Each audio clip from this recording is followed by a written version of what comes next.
3, 2, 1.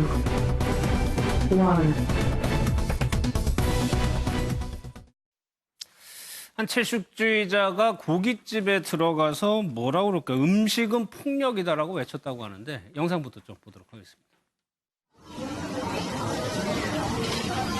여러분, 잠시만 제 이야기 좀 들어주세요. 지금 여러분들 테이블 위에 있는 것은 음식이 아니라 동물입니다. 음식이 아니라 폭력입니다. 돼지답게, 소답게 다른 동물도 동물답게 살 권리가 있습니다. 같이하지 마세요. 접촉하지 마세요. 대체로 사람 인생이 있습니다. 삶의 결정권은 그들에게 있습니다. 지금 여러분 식사인데 여러분 앞에 있는 음식이 아니라 언젠가는 사람 움직였을 동물입니다. 죄송합니다. 이거 물고기가 신고할게요. 죄송한데 나가주세요. 얼굴에 신체 접촉하지 마세요. 본인이 신고해. 나가시라고 그러니까.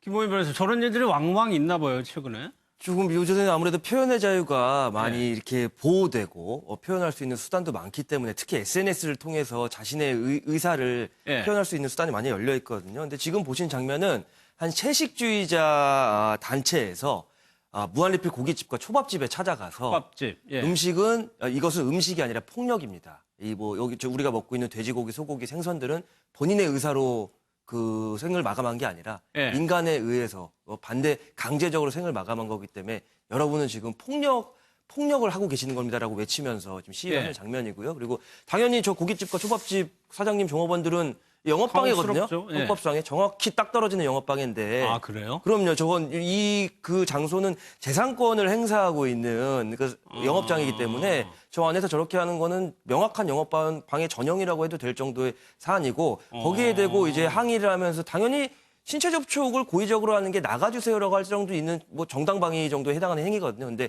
이렇게 얘기하죠. 내 몸에 손대지 마세요라고 하는 걸 보면 저분들이 여러 기본권들이 있는데 네. 기본권의 충돌이라는 개념에 있어서 자기들의 기본권은 타인의 기본권보다 압도적인 우위에 있다고 생각을 하시기 때문에 나오는 모습들이 아닌가라고 개인적으로 생각이 듭니다. 그러니까 영업장에 들어서 저런 시위를 하는 걸 나가달라고 미는 정도는 괜찮다는 충분히 얘기가 되는 거죠. 가능한 그 정도는 이제 유형력을 행사를 하면 우리 폭행죄라고 하는데요. 예. 저 정도면은 본인이 영업하는 데 있어서 정당 그 방해를 예. 어느 정도 자구적으로 해결하기 위해서 할 수 있는 최소한의 물리력 행사라고 봐야 되기 때문에 폭력죄, 폭행에 해당하는 구성요건에 해당하지 않습니다. 저런 경우. 예. 그러면 이게 본인의 주장을 알리기 위해서 불법을 저지르는 꼴이 되는 거네요. 그렇죠. 이제 결과는 불법적인 건데 뭐 의견은 다양할 수 있어요. 예. 뭐 채식주의자도 종류가 여러 가지거든요. 고기는 안 먹되 회는 먹는 채식주의자도 있고 그 종류가 다양하긴 한데 그렇게 다양한 만큼 또 고기를 먹는 분들은 그것에 대해서 또 존중을 해줘야 되는 거죠. 예. 내 생각을 그 일방적으로 불법적으로 가서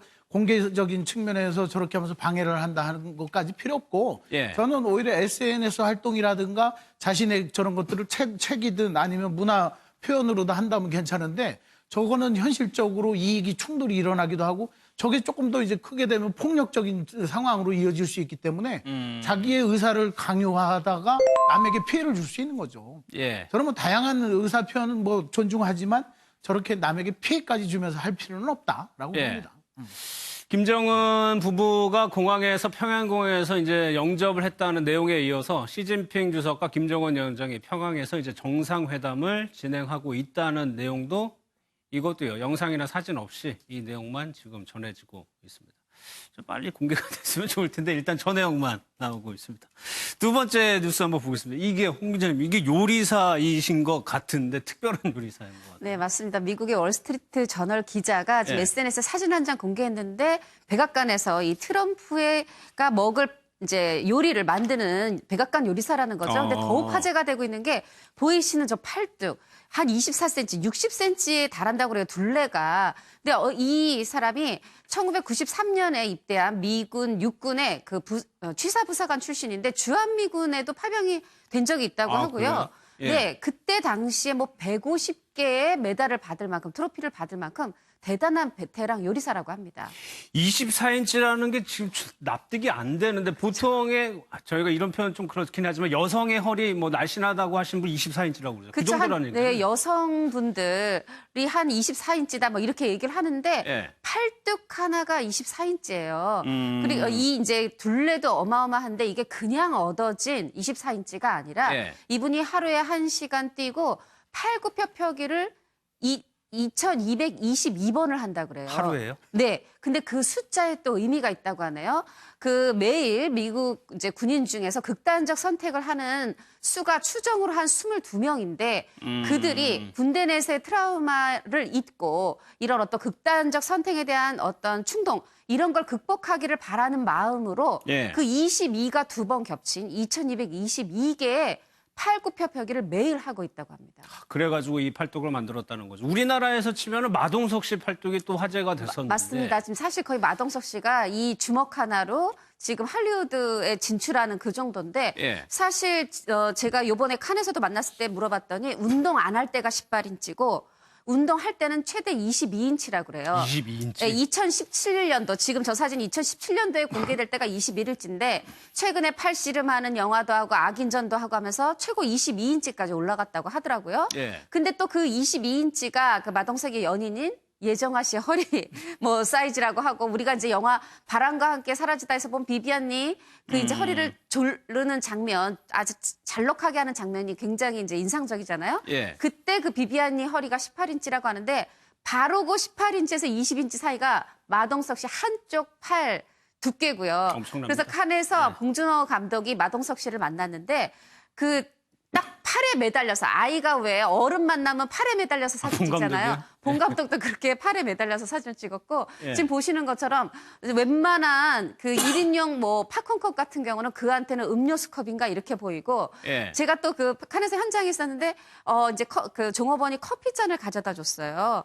근데 커피잔을 딱 들었는데 마치 우리가 어린아이들이 왜 그 소꿉장난 커피잔 들은 것처럼 그렇게 보이더라고요. 팔뚝이 정말 대단한데 마동석 씨도 마찬가지로 예. 꾸준한 운동을 통해서 영화 캐릭터를 위해서 만든 팔뚝입니다. 근데 뭐 남다른 고충이 있다는데 이거는 무슨? 이제 팔뚝만 굵은 게 아니라 목둘레가 또 19인치고. 19인치. 네, 요번에 이제 칸에 가야 되다 보니까 이제 턱시도를 맞추려고 이 신체 사이즈를 재는데 목 길이가 1cm더래요. 그러니까 이게 온통 이 어깨에서도 근육이 올라가고 다 온몸이 근육이다 보니까 목 길이가 남은 게 이제 1cm밖에 없어서 그러니까 말하자면 누구와도 차별화되는 이 몸의 그 체형이다 보니까 예. 그러니까 이제 여자친구랑 밥 먹으러 가려고 모자 쓰고 마스크 하고 나가도 사람들이 마동석인 줄 못 알아보는 게 아니라 마동석 씨 감기 걸렸나 봐 이런다는 거예요. 변장용인데 예. 그 감기 걸린 모습으로 그렇게 이제 대중이 오해를 하신다고 그런 이제 재미있는 에피소드를 전했습니다. 알겠습니다. 세 번째 뉴스는 북한에서 나온 건데 예. 기생충, 영화 기생충을 언급을 했어요. 기생충이 이제 황금 종려상을 받았잖아요. 예. 근데 이거를 보통 웬만하면 소개 안 할 텐데 북한의 그 조선의 오늘이라는 대외 선전 매체에서 이거를 보도를 했어요. 보도하면서 뭐라고 얘기했냐면 자본주의 제도가 부익부 빈익빈의 악성 정량을 안고 이끄는 썩고 병든 사회를 만들어낸다. 예. 이렇게 주장을 했죠. 물론 이제 기생충의 내용을 보면 두 가족이 아주 대비된 가족 생활을 하고 있잖아요. 그런 생활을 하고 있는 부분들을 꼭 집어내가지고 마치 자본주의가 모두 다 저렇게 되는 것처럼 그렇게 좀 얘기를 하면서 예. 자기들의 체제를 강화시키는 또 홍보하는 그런 역할을 하고 있는 상황입니다. 그러면서 세상 사람들이 북한을 부러워한다라고 얘기를 했네요. 그러니까 이게 말도 안 되는 얘기죠. 예. 그러니까 금수저 흑수저란 말까지 했어요. 금수저 흑수저는 보통 북한에 쓰는 말이 아니잖아요. 그런데도 금수저 흑수저란 말을 유행시킬 정도로 우리 이제 한국 사회가 예. 상당히 양극화, 사회 양극화가 심해졌다. 그런데 북한은 누구나 평등하고 균등한 삶을 누리고 있다. 저 말을 어떻게 믿을 수 있습니까? 어떻게 북한이 누구나 평등합니까? 권력을 잡은 자나 집권층에 있는 사람들만 잘 살고 뭐 일반인들은 엄청나게 어려운 삶을 살고 있잖아요. 예. 균등한 삶을 살고 있다. 그러니까 기생충에서 보여주는 자본주의 사회의 어떤 이런 대립적인 구도를 꼭 집어내서 저거는 이제 물론 저런 사람이 없는 건 아니죠, 우리 사회에. 그러나 모든 사람이 저렇게 사는 건 아니잖아요. 그렇죠. 그래서 그런 문제는 우리가 해결하기 자본주의가 끊임없이 노력하고 있음에도 불구하고 그런 부분들은 전혀 설명을 안 하고 북한 사회가 마치 지상 낙원인 것처럼 얘기하는 그런데 소재로 활용했는데 누가 저런 말을 듣고 뭐 속아 넘어가겠습니까? 저는 그런 사람 없다고 보고 북한은 정말 수단과 방법을 안 가리고 본인들의 사회를 긍정적으로 홍보하려는 그런 예. 의도를 가지고 저런 일을 하지 않나 이런 생각이 듭니다. 그러니까 이게 결국에는 본인들의 체제가 우월하다 이런 거를 선전하고 싶었던 그렇죠. 거잖아요. 아전인수격으로 예. 우리 남쪽의 한국의 어떤 그 사회 구조의 문제점을 이제 지적하려고 부익부 빈익빈 우리가 이제 마태복음에도 보면 마태 효과라는 게 있어요. 가진 자는 무릇 더 가져서 더 부자가 더 많이 갖게 되고 없는 자는 빼앗겨서 덜 갖게 되고 극화된다 그러지만 사실은 그렇다 하더라도 우리가 복지제도로 그걸 또 다 보완하고 있는데 예. 북한 같은 경우는 균등하고 평등하다고 하지만 그 수준이 낮은 상황에서 균등하고 평등하면 뭐 할 것이에요. 그죠?